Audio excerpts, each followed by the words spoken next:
Kivi comes out of, is a classic, I think, member of the Finnish architecture tradition. He has a tremendous instinct for buildings. His strengths are a kind of poetic approach to architecture, but also very well grounded in the realities of the practices, problems. His weaknesses are why he's here, by the way, I'd say. His weaknesses, in a certain sense, have to do with how would I say this? There are issues that have arisen in architecture that make the field, that require architects that of a certain kind of interest to go beyond the traditions that they learned, and bringing even a contemporary sensibility to that. And Kivi's, I think, really interested in those. They tend to be intellectual or theoretical. They're very much in play in Europe and the United States, and to some extent in Japan, and now in China. I think Kivi's sense was that he needed to strengthen himself in that way, and that's why he's here. So it's not so much a weakness as, let's say, incomplete learning. Right. As that. So America is the States is it more like free in that sense, or a free thing is kind of, or more creative environment than Finland? I mean, we had the States had a kind of advantage in that it had an intellectual curiosity, but it didn't have the dogmatic institutional structures of Europe, with professorships and a very strict way that intellectual life developed. And it had also, at a certain time, some money and it was building. So just by luck, a kind of intellectual enthusiasm and experimentation happened here. Started maybe 20 years ago. Picked up a lot of material from Europe, particularly from France, and produced a lot of, I think, the most ingenious and original kind of thinking in architecture. It also produced some interesting architecture. It certainly produced a lot of interesting architectural experiments. Whether they've turned into great architecture or not, that's for others to judge. Now, Europe, I think, has picked America's brains and combined it with a stronger intellectual tradition and also a stronger architectural tradition. So right this second, I'd say the most interesting place, in a certain sense, is to be in the continent and in Europe.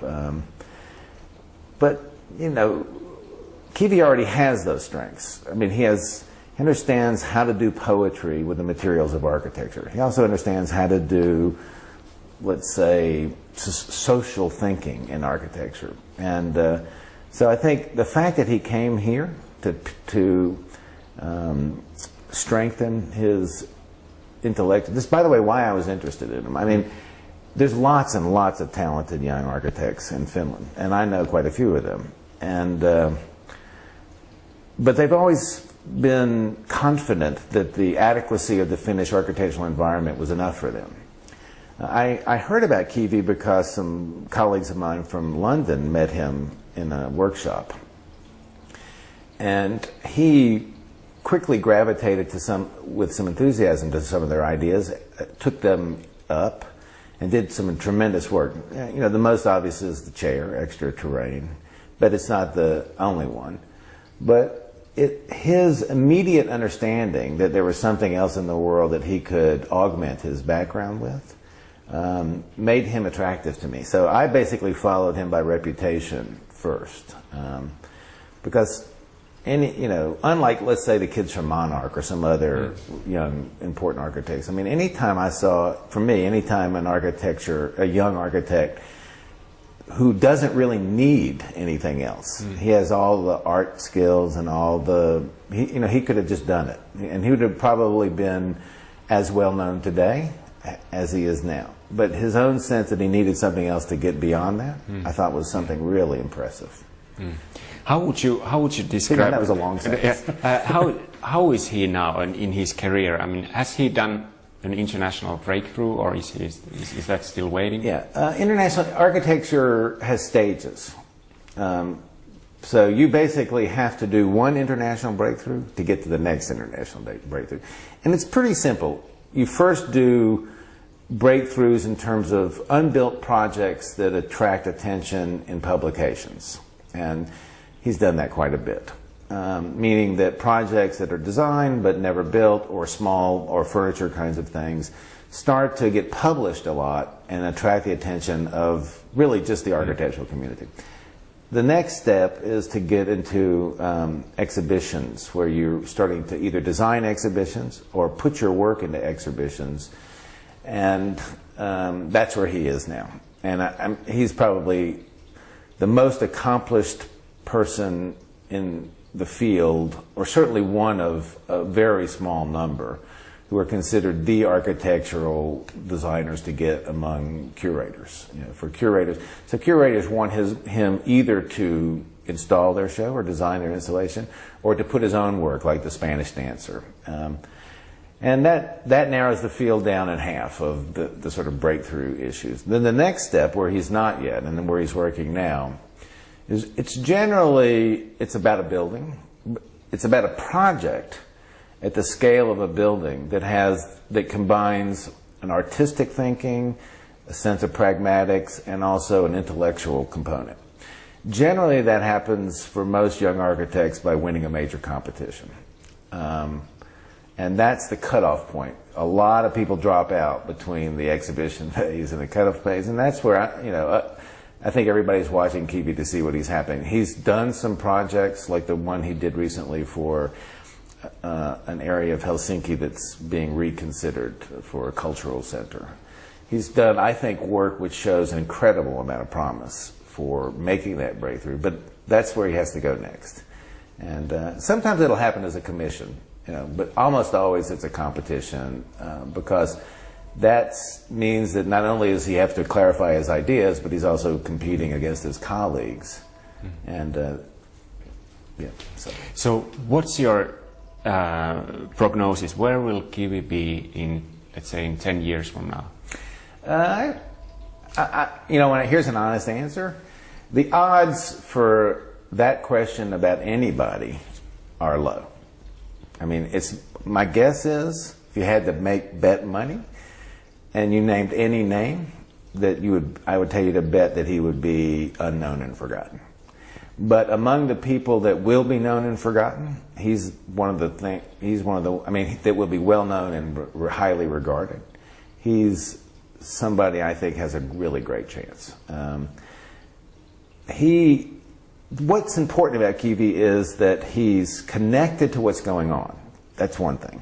So there's maybe in the kind of work he does, there's probably 2 or 3 dozen architects his age around the world that are really doing the best kind of work of that quality. So he's in contact with an issue that's bigger than him. He has a tremendous gift as a formal and material poet. I mean, his work is incredibly elegant. And that comes from his personal life, but also his background in Finland. It's very clear. If he can bring the new situation he's in to bear on that work, I think he's got an incredible future. But you can think of it as something like this. Let's say you're a really talented swimmer, and someone starts to teach you to swim. For a little while, you're going to be worse, because you're going to be trying to think about swimming. So your talents will go down, but your new skills haven't set in yet.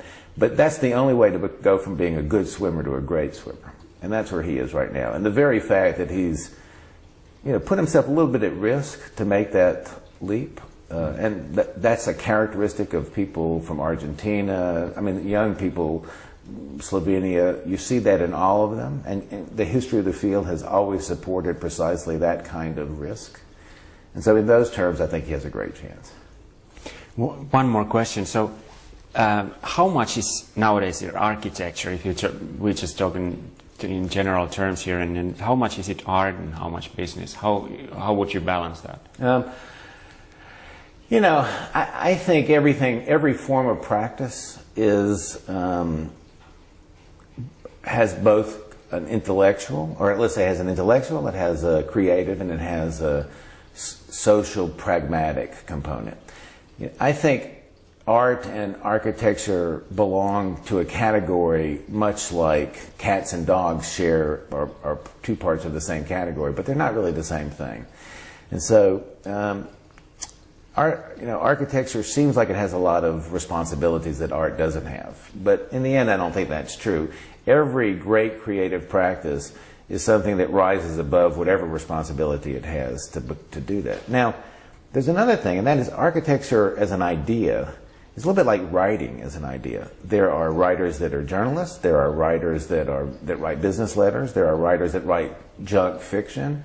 And there are writers that write great works of literature. So you shouldn't use the word architecture as if it always means, in Finland, most of the good buildings are going to be done by people who see architecture as a responsibility to do good buildings. Kivi's not that. Kivi's in the literature component, or about doing enough experimentation in the work that maybe something great will happen. But in order to do that, you give up certain standards. So I think that's a much more important way to think about it. I think architecture is, it's probably the one kind of creative form that most people don't understand simply because they're so familiar with it. They wake up in a house, they know they're not brain surgeons, and they know they're not painters, they know they're not pianists. And so when they see it and hear those people do their creative work, then they recognize it. But because they're around buildings all the time, they kind of think they get it. And it really works at a level, its creative component is at a level that's more profound, but also a little bit less detectable than that. The way I like to think about it is like a soundtrack in a movie. A soundtrack in a movie controls the way you feel about the movie, although you're never quite paying attention to it. You're always giving the credit to the actor or the cinematographer, but it's really the music in the background that tells you how to feel. And that's kind of what architecture at its best can do. And that's basically what I think Kivi's going to be doing.